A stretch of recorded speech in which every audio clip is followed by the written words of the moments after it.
Okay, today I've been working in the shop, um, recreating some jigs. I had a guy that I'd seen on the internet from old Bluff sawmill. He was building him a dovetail cabin, and so I asked him if he could make me some jigs, and he did.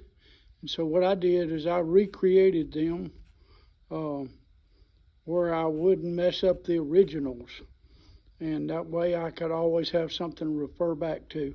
So today, when I got through with that, I ended up cutting some of the sawmill, the logs or square logs that I'm going to put on my outside of my cabin I'm building, and then also I had to uh, fabricate a guide for my saw where I wouldn't actually cut the jigs when I'm cutting the logs. So that's what I've been doing today. I'm trying to get ready to start putting up the logs, hopefully by the end of next week, but it might be the week after.